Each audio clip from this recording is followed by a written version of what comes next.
Let me show you the outside of Buckingham Palace, where the flag is lowered as it's been announced that the Duchess of Kent, the cousin of Queen Elizabeth. The announcement came first from Buckingham Palace.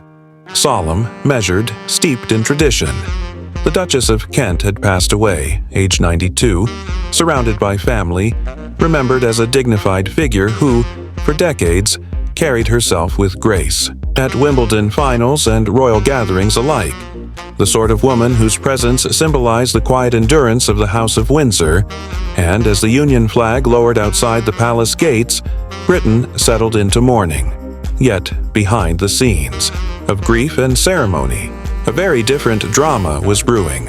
One not about remembrance but about resentment, because in California and then in Britain, Prince Harry was reportedly fuming, pacing, ranting, and, as sources say, going nuts, after learning that the condolence email he had sent to the Duke of Kent, the widower now drowning in grief, had gone entirely unanswered. Not a word, not even a courtesy acknowledgement, and for Harry, a man who has built his entire post-royal existence on being heard, validated, and seen, that silence was deafening, an insult, a humiliation, a reminder that within the institution he abandoned, he no longer commands the automatic respect he still craves.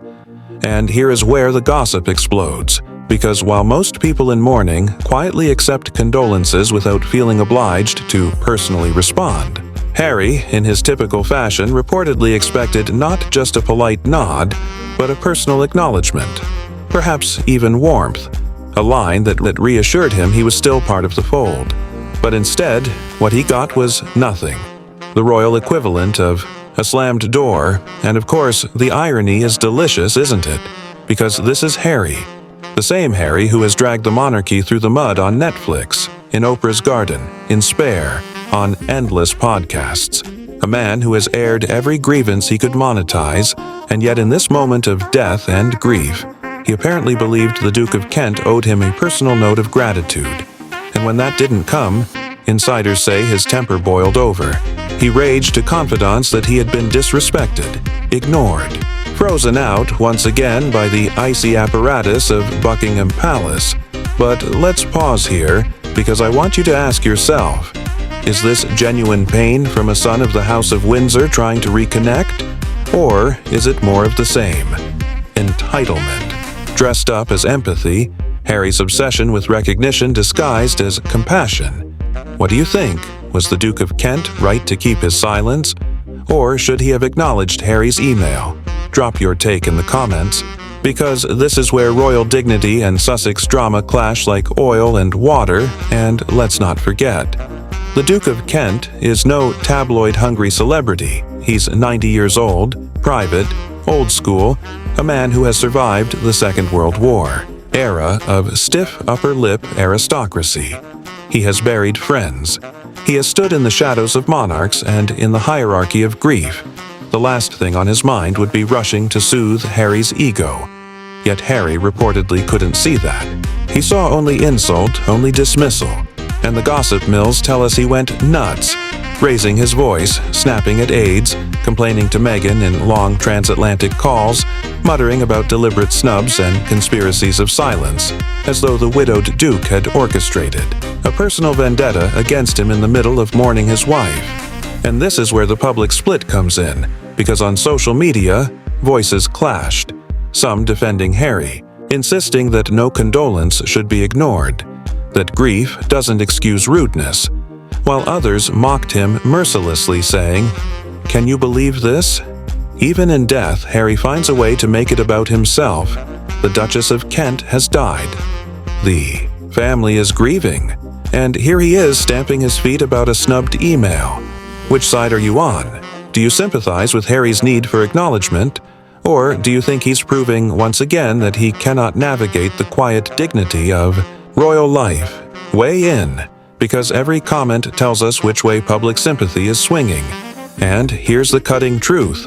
Harry is fast becoming the man who cried snub. Every small oversight, every silence, every pause is blown up into personal humiliation. And while the tabloids feast, the palace shrugs. Insiders say courtiers rolled their eyes when they heard of his fury. one muttering, "He's turned condolences into drama. How very Sussex." And honestly, can you blame them?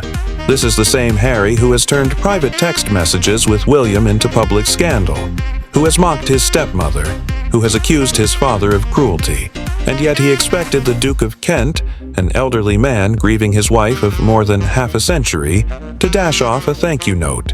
If you think that's absurd, smash that like button, because the contrast could not be more brutal on one side. Grief and silence on the other, Harry's indignation spilling into the press. And, oh, the timing, my friends, could not be worse, because this comes after a string of humiliations. Charles rejecting his request to bring Archie and Lilibet into Buckingham Palace, William refusing to meet him during his last UK visit, his Netflix deals hanging by a thread, his public image collapsing under the weight of constant complaining. So this email snub landed not as an isolated oversight, but as another nail in the coffin of Harry's royal relevance. Each silence from the palace echoing louder than any words, telling the world in subtle tones, "You chose to leave. You chose. Exile, you cannot demand intimacy now, and let's remember, the Duke of Kent himself is no villain. He is reserved, shy, a man who never courted headlines. His silence may not even have been deliberate. Perhaps he never saw Harry's email. Perhaps he chose to let protocol handle it. Perhaps he considered the official palace announcement sufficient. But in gossip, perception is everything, and Harry perceives slights everywhere, so his fury now becomes the story. Headlines blasting Harry livid over ignored condolence, tabloids laughing at the absurdity of it all, Twitter mocking with memes of unread emails, and spam folders. Can you imagine the humiliation? And here's where the gossip turns deliciously cruel, because some whisper Meghan saw this coming and deliberately stayed out of it, letting Harry fume alone, her silence as calculated as always. Maybe she'll spin this into another victim narrative later. Maybe she'll hold it back as ammunition for the next podcast or docuseries, but for now, she stays quiet, leaving Harry to burn, and the optics are devastating. A husband raging about being ignored, a wife quietly distancing, a family mourning, and a monarchy unmoved. And the longer the silence stretches, the clearer the message becomes. Harry is on the outside, banging on the gates, desperate to be heard, while inside, the royals carry on with grief, dignity, and unity. So tell me, do you think the Duke of Kent's silence was deliberate, a subtle act of royal revenge, or do you think Harry is simply blowing nothing into scandal? Comment below, because the answer shapes whether Harry looks like the wronged son or the entitled outcast. And honestly, isn't it telling that even in the death of a duchess, the story isn't about her life, her legacy, her decades of service, but about Harry's reaction, his rage, his ego, once again making himself the headline. And that, more than the ignored email, is the true scandal. Because every time the House of Windsor grieves, Harry manages to turn the spotlight back onto himself. A desperate craving for relevance that grows more tragic with each passing year. And now, the gossip presses on, asking the question nobody dares say aloud in palace corridors. Is Harry so addicted to attention that even condolences must be acknowledged or else they become insults? Is he so hungry for validation that silence feels like betrayal? Or is this just another example of how far he has drifted from the quiet? Stoic codes of royal life. Think about it, weigh it, and let your voice be heard in the comments, because history is being written not just by what the palace does, but by how the public perceives these endless Sussex scandals. And if you think Harry has finally crossed into self-parody, hit that subscribe button, because this saga is far from over. The snub may seem small, but in the court of royal gossip, it is dynamite. And as Harry fumes, as the Duke of Kent remains silent, and as Meghan bides her time, the story stretches on. The silence louder than any scandal. The snub more humiliating than any insult, leaving Harry once again on the losing side of royal history, furious, isolated, mocked, and increasingly irrelevant. and the world, my friends, cannot look away. Look away. Prince Harry's relationship with the wider royal family has long been the subject of analysis, speculation, and intense public scrutiny. Within this complex and often tense dynamic, the Duke of Kent occupies a unique position. He is not one of the most visible or outspoken figures within the royal household, yet his role has always been marked by discretion, steadiness, and an understanding of the traditional protocols that underpin royal life. The Duke's reputation rests upon quiet service, an avoidance of controversy, and a manner of conducting himself that reflects continuity rather than confrontation. Against this backdrop, the tension that has recently emerged between Harry and the Duke of Kent is notable not because it is loud or public on the Duke's part, but precisely because it is defined by silence. The silence in question concerns unanswered communication, a private matter that has been magnified into a public narrative through media exposure and interpretation. Prince Harry, already in a heightened emotional state after repeated disputes and public controversies, sought acknowledgement from the Duke of Kent. According to accounts, he sent follow-up messages when his initial outreach was met with no reply. This lack of response quickly escalated in Harry's perception into something larger than a mere missed message. It became, for him, symbolic of rejection and disregard. In a family where protocol and discretion govern relationships, Harry's insistence on immediacy and recognition sits uneasily. Royal insiders have described the atmosphere around this incident as tense, almost combustible. Staffers were reported to be managing the potential fallout, not because the Duke of Kent was likely to respond in any volatile manner, but because Harry's reaction risked spilling into public view. The pattern is one that has repeated itself across other disputes in recent years. A private matter left unresolved, Harry interpreting silence as slight, and the resulting frustration amplified by media attention. Each episode builds upon the last, creating a sense that small moments are transformed into significant flashpoints. The media, unsurprisingly, has seized upon this latest dispute with enthusiasm. Headlines speak of Harry's fury, of a palace, snub that he cannot tolerate, and of his inability to handle silence. In the court of public opinion, responses are split. Some observers sympathize with Harry, noting that grief, personal loss, and complex family ties often produce heightened sensitivity. From this perspective, the Duke of Kent's silence could be read not as rejection, but as adherence to protocol. Others, however, are more critical. They argue that Harry has developed a pattern of magnifying personal grievances into public spectacles, and that this has made him his own worst enemy. What makes this episode particularly striking is the contrast in conduct between the two figures at its center. The Duke of Kent, long respected for his quiet diplomacy, embodies the traditional royal approach of restraint. His silence can be interpreted as consistent with his character and his role within the institution. Prince Harry, on the other hand, has increasingly adopted a stance where silence feels intolerable, where acknowledgement must be immediate, and where personal validation is sought directly. This clash is less about the content of communication and more about the meaning ascribed to its absence. Analysts suggest that Harry's frustration reveals not only personal sensitivity, but also an unresolved conflict with the institution he left behind.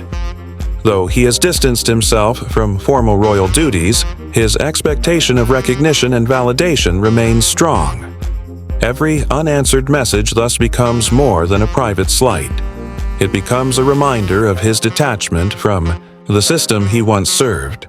The Duke of Kent's silence in this interpretation is not an isolated gesture, but a symbolic reinforcement of the boundaries Harry continues to test. Inside Buckingham Palace, the incident was reportedly regarded with caution. Courtiers, familiar with Harry's intensity, anticipated the possibility that his dissatisfaction might become public, creating another cycle of headlines and commentary. One insider remarked that Harry does not merely want acknowledgement but seeks validation, and when this is not forthcoming, his reaction tends to escalate. Within a family that places a premium on composure and discretion, such a dynamic can be both frustrating and exhausting. Public opinion has intensified around this pattern. On one side, there are those who see Harry's efforts to maintain communication with family members as genuine, even admirable, especially given the personal loss he has endured. On the other, critics argue that his focus on minor slights makes him appear self-centered and entitled. The Duke of Kent's silence in this light is viewed as a form of discipline, a refusal to indulge behavior that transforms private matters into public controversies. For Harry, however, silence functions differently. Accustomed to the immediacy of media coverage and the responsiveness of modern celebrity culture, he interprets the absence of a reply as a personal rejection. The gap between these two interpretations, silence as discretion versus silence as slight, lies at the heart of the conflict. It highlights a broader clash between the values of traditional royalty and those of contemporary celebrity. The incident has reverberated across social media, where debates over Harry's reaction have been fierce. Some users highlight the broader pressures he faces, arguing that any attempt at reconciliation should be met with understanding rather than silence. Others counter that Harry has created his own difficulties by repeatedly publicizing private disputes. Memes, commentaries, and viral posts have transformed the episode into a spectacle, further amplifying what might otherwise have remained a minor matter. Observers note that Meghan Markle, though not directly involved in this particular exchange, may still influence the broader context. Harry's heightened sensitivity to perceived slights is often linked to the scrutiny and criticism both he and Meghan have endured. Every silence, every unanswered message becomes magnified by a history of conflict with the institution and the media. The Duke of Kent's silence, therefore, is not interpreted in isolation, but against a backdrop of accumulated grievances and perceived exclusions. Legal analysts and royal commentators have suggested that even incidents of this scale can have long-term repercussions in an environment where perception shapes influence. Every publicized dispute contributes to an evolving narrative. For Harry, each moment of outrage, however small in origin, reinforces an image of volatility and hypersensitivity. For the Duke of Kent, each moment of silence reinforces his reputation for discretion and restraint.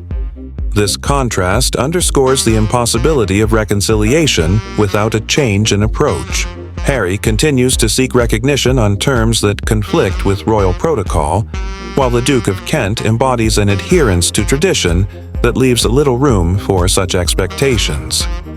Unless Harry adjusts his perception of silence, incidents like this will continue to occur, further straining relationships and fueling public fascination. The symbolic power of silence should not be underestimated. In the context of the royal family, silence often serves as a form of communication. In itself, it preserves dignity, avoids escalation, and reflects the institution's long-standing preference for discretion over confrontation. For Harry, however, silence creates a vacuum that is quickly filled by frustration and public speculation. The Duke of Kent's refusal to respond thus becomes not just a personal choice, but a reminder of the boundaries Harry struggles to respect. As analysts have pointed out, this is not the first time Harry has struggled with the meaning of silence. From interviews that break long-standing traditions of confidentiality to legal actions that bring private disputes into the public domain, his approach consistently seeks expression rather than restraint.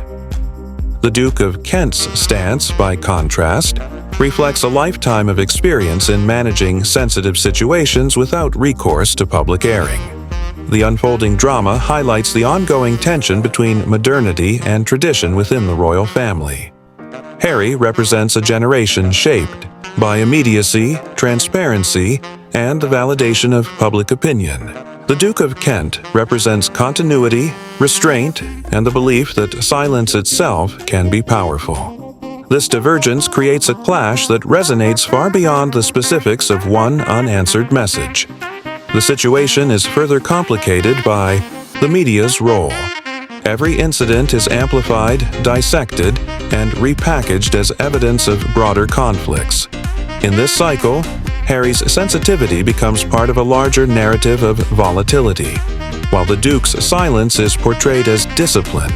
The public, in turn, is left to interpret these portrayals according to their own biases, reinforcing divisions rather than resolving them. In conclusion, the incident between Prince Harry and the Duke of Kent illustrates more than a personal disagreement. It reflects the broader clash between modern celebrity expectations and traditional royal conduct. Harry's reaction reveals the difficulty of reconciling his need for recognition with the institution's preference for discretion. The Duke of Kent's silence, while frustrating to Harry, is consistent with a tradition that values restraint over immediacy. This episode, like so many before it, demonstrates how even the smallest gestures can acquire immense symbolic weight within the royal context. Unless these differing expectations are reconciled, such incidents will continue to shape public perception and dominate headlines. This is Crown and Controversy, unraveling the royals, one scandal at a time. Don't forget to subscribe.